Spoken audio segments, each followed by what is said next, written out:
Acá vamos a hacer mantenimiento con soda cáustica. Acá le estamos echando un poco.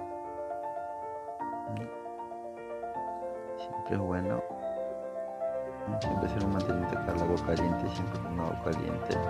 Siempre con tapabocas. Lo normal es que se debe hacer con guantes. Y yo siempre echo un balde de agua para que con la fuerza limpie toda la tubería. A veces yo le echo 2 o 3 baldes, pero siempre tiene que ser así, con agua caliente y bastante agua. Bajar la palanca y lo pruebas, que todo quede bien. Gracias, tan fácil que es.